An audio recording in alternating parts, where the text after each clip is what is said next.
మీరైతే ఫీల్డ్ మీద తిరిగి వచ్చారు కదా, డైరెక్ట్గా పబ్లిక్ పల్స్ని చూశారు. అంటే మీకేమనిపించింది ఈ పథకాల నిలుపుదల గురించి కానీ, అధికారుల మార్పు గురించి కానీ, ఈ ల్యాండ్ టైటిలింగ్ యాక్ట్ గురించి పబ్లిక్లో ఎలా మాట్లాడుకుంటున్నారో, వాళ్ళ రియాక్షన్ ఎలా ఉండబోతుంది రేపు ఎన్నికల్లో? ఇక్కడ ప్రజలలో చాలా కీలకంగా ల్యాండ్ టైటిలింగ్ యాక్ట్ గురించి చర్చ జరుగుతుంది. అంటే 2019 ఎన్నికల నాడు జగన్మోహన్ రెడ్డి గారి ప్రసంగాల ప్రభావంతో, వాళ్ళ ప్రచార ప్రలోభాలతోటి, వాళ్ళ ప్రచారానికి ప్రలోభపడిపోయి మేము ఓట్లేసాం. ఆయన అడిగిన ఒక ఛాన్స్ ఇచ్చాం. ఒక హై ఎక్స్పెక్టేషన్ తోటి చంద్రబాబు నాయుడు గారి కన్నా ఈయన ఒక 22 సంవత్సరాల వయసులో వచ్చిన్నాడు, కొత్త జనరేషన్ నాయకుడు, యువతరం యాస్పిరేషన్స్ని అడ్రస్ చేయగలిగే నాయకుడు అని చెప్పని యువత భావించారు. మద్యపాన నిషేధం చేయగలుగుతారు అని చెప్పని మహిళలు భావించారు. మెరుగైన పీఆర్సీ ఇస్తా, క్రమం తప్పకుండా డిఎల్ ఇస్తా, మీకు సిపిఎస్ రద్దు చేస్తా అని చెప్పిన వాగ్దానాల నేపథ్యంలో ఉద్యోగులు ఆయన పట్ల ఆకర్షితులయ్యారు. దళితులు, రైతులు ఇట్లా ఒక్కొక్క వర్గాన్ని లక్ష్యంగా చేసుకొని కాంట్రాక్ట్ అవుట్సోర్సింగ్ ఉద్యోగులు, అగ్రిగోల్డ్ బాధితులు, ఇట్లా అన్ని వర్గాల ప్రజల్ని కూడా ఒక్కొక్క వర్గాన్ని టార్గెటెడ్గా రకరకాల వాగ్దానాలు చేశారు. ఇవాళ పాలకుడిగా ఏ ఒక్క వర్గాన్ని సంతృప్తి పరచలేకపోయారు. ఆయన సంతృప్తి పరచడం కాదు, ఆయన చేసిన వాగ్దానాల నుంచి డీవియేట్ అయ్యి ఒక రకంగా వంచనకు గురి చేశారు. ఇది ఆయా వర్గాల్లో తీవ్ర ఆగ్రహాన్ని గురి చేస్తూ ఉంది. ఇటువంటి పాలకుడిని కాదు మనం కోరుకుంది.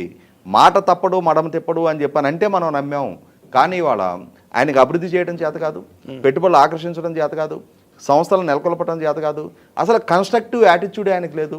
ఆయనకు ఉన్నదల్లా ప్రజావేదిక కూల్చివేత, ఇసుక పాలసీ రద్దు, పవర్ పర్చేసింగ్ అగ్రిమెంట్లు రద్దు, అన్నా క్యాంటీన్లు రద్దు, అమరావతి రాజధాని నిర్మాణం రద్దు, పోలవరం ప్రాజెక్టు టెండర్లు రద్దు, ఇట్లా ఈ రద్దుల పరంపరను కొనసాగిస్తా రాష్ట్రానికి ఒక ప్రాపర్ యాంబియన్స్ ద్వారా పెట్టుబడులు ఆకర్షించాల్సిన దగ్గర డిస్ట్రక్టివ్ గవర్నమెంట్కి వాళ్ళ దేశవ్యాప్తంగా పేరు తెచ్చుకొని పెట్టుబడిదారులు ఆంధ్రప్రదేశ్ రాష్ట్రం వైపు మొహం చూడని పరిస్థితి తీసుకొచ్చారు. తద్వారా వాళ్ళ ఒక ఐటీఐ చదువుకున్న కుర్రాడు కూడా సంచికి పట్ల పెట్టుకొని హైదరాబాదో, చెన్నైయో, బెంగళూరు వలస వెళ్లాల్సిన దుస్థితిలోకి వాళ్ళ రాష్ట్రం వెళ్ళిపోయింది. ఇటువంటి పరిస్థితుల్లో ఇంకొకసారి జగన్మోహన్ రెడ్డి గారిని ఆ పదవి బాధ్యతలు అప్పజెప్పడానికి ప్రజలు సిద్ధంగా లేరనేది ఏ వర్గం ప్రజలను గదిలించినా కూడా ఒక రకమైన విరక్తితో ఉన్నారు. ఎప్పుడు ఈ బరువు దింపేసుకుంటామా, ఎప్పుడు మే 13 వస్తా అని చెప్పని ప్రజలు ఎదురు చూస్తూ ఉన్నారు. ఇప్పుడు ఈ పోస్టల్ బ్యాలెట్లో వేవ్ ఎలా కనిపించిందండి? దాదాపుగా 5 లక్షలకు పైగా ఓటర్లు వాడుకున్నారు ఎంప్లాయీస్. అంటే రేపు జరగబోయే ఎన్నికల్లో చాలా టైట్గా ఉంటుందనేది ఒక ప్రచారం అయితే జరుగుతుంది. చాలా తక్కువ మెజార్టీతో గెలిచే అవకాశం ఉన్న నేపథ్యంలో ఈ 5 లక్షల ఓట్లు అనేవి చాలా కీలకమైన ఓట్లు. అంటే ఈ వేవ్ ఎలా అనిపిస్తుంది మీకు? ఇక్కడ వాస్తవ పరిస్థితి ఏంటి అంటే, ఎన్నికల విధులలో ఎంగేజ్ అయ్యే ఉద్యోగులకు మాత్రమే పోస్టల్ బ్యాలెట్ ఇస్తారు. అవును. అంటే పోస్టల్ బ్యాలెట్లు వినియోగించుకొని ప్రభుత్వ ఉద్యోగులు ఇంకా కొన్ని లక్షల మంది ఉంటారు అవసరం లేని. అంటే స్ట్రైట్ అవే వాళ్ళు బూత్కి వెళ్ళి ఓటు హక్కు వినియోగించుకోగలిగే వాళ్ళు ఉద్యోగులు కానీ, పెన్షనర్లు కానీ, వాళ్ళ కుటుంబ సభ్యులు కానీ ఇంకా కొన్ని లక్షల మంది ఉంటారు. అంటే ఒక పార్టీ గెలుపునైనా, ఒక పార్టీ ఓటమైనా డిక్టేట్ చేయగలిగే, డిసైడ్ చేయగలిగే స్థాయిలో ఆ ఉద్యోగులు, వారి కుటుంబ సభ్యులు, వారి బంధుమిత్రులు, వాళ్ళ హితులు, అవును, వీళ్ళందరూ కలుపుకుంటే చాలా హ్యూజ్ క్వాంటమ్ అది. అవును.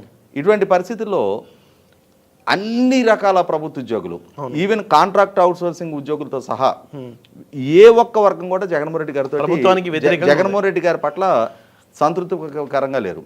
ఇవాళ ప్రభుత్వంలో అతి చిన్న ఉద్యోగులు ఉన్నారు. అంగన్వాడీ ఆయాలు 1,06,000 మంది వాళ్ళు, ఆశా వర్కర్లు 48,000 మంది ఉన్నారు. తర్వాత విఆర్ఏలు అంటే విలేజ్ రెవెన్యూ అసిస్టెంట్, వాళ్ళని మనం ఎట్టాళ్ళు, నౌకర్లు అంటాం. వాళ్ళు, సర్వశిక్ష అభియాన్ సిబ్బంది, పారిశుద్ధ్య కార్మికులు, కాంట్రాక్ట్ అవుట్సోర్సింగ్ సిబ్బంది, విద్యుత్ కాంట్రాక్ట్ కార్మికులు, ఇట్లాంటి చిన్న చిన్న ఉద్యోగులు ఏడాదిగా వాళ్ళంతా ధర్నాల్లోనే ఉన్నారు. ఇటువంటి వాళ్ళందరికీ జగన్మోహన్ రెడ్డి గారు చేసిన ఏ ఒక్క వాగ్దానాన్ని నెరవేర్చుకోవాలా.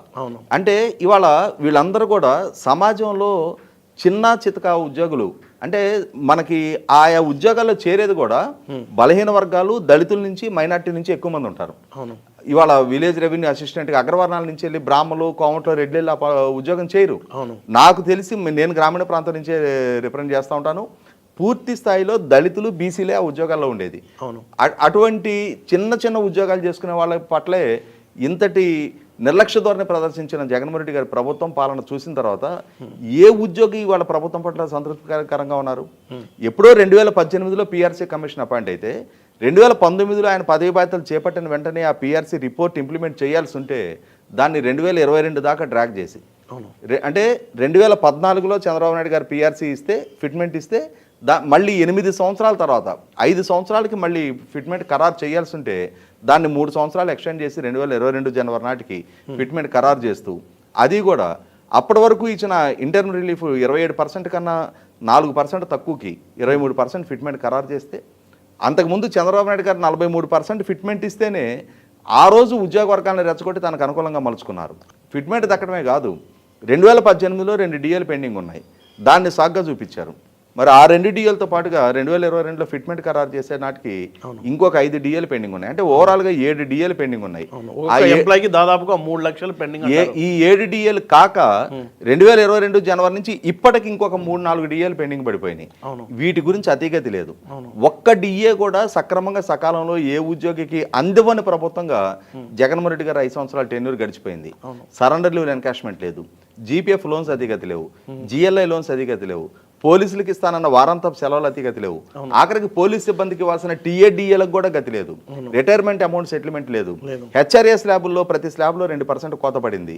ఇవి చూసిన తర్వాత ప్రభుత్వాన్ని నిలదీయాలని ప్రయత్నం చేస్తే పోలీసు సిబ్బందిని క్లాస్ రూముల్లో కూర్చోబెట్టి ఉపాధ్యాయుల్ని వాళ్ళు పాఠాలు చెప్పే పిల్లల ముందు అవమానపరిచిన ప్రభుత్వం, బైండ్ ఓవర్ కేసులు ముందస్తు అరెస్టులు చేసిన ప్రభుత్వం ఇవాళ ఉద్యోగ వర్గాల నుంచి సానుకూలత ఏ విధంగా ఎక్స్పెక్ట్ చేస్తుంది?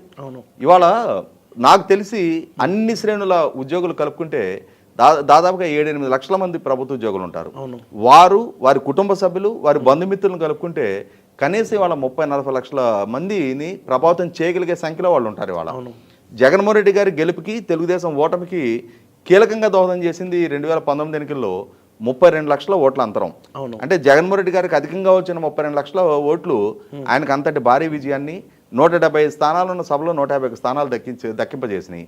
మరి వాళ్ళ ఒక్క ఉద్యోగ వర్గాల నుంచే ఇంతటి వ్యతిరేకతను ఆయన మూట కట్టుకున్న తర్వాత నేను ప్రత్యేక హోదా సాధిస్తా, నేను 13 జిల్లాని 13 హైదరాబాద్గా అభివృద్ధి చేస్తా, ప్రపంచవ్యాప్తంగా పెట్టుబడులు రప్పిస్తా, వలసలు లేని ఉపాధి కల్పిస్తా, జాబ్ క్యాలెండర్ రిలీజ్ చేస్తా, మెగా డిఎస్సి కండక్ట్ చేస్తా అని చెప్పని యువతకు చాలా వాగ్దానాలు చేశారు. ఏ ఒక్కటి నెరవేర్చలా. యువత ఎంత రగిలిపోతా ఉన్నారు ఇవాళ. మద్యపాన నిషేధం చేస్తా అని చెప్పని మహిళలకు వాగ్దానం చేశారు.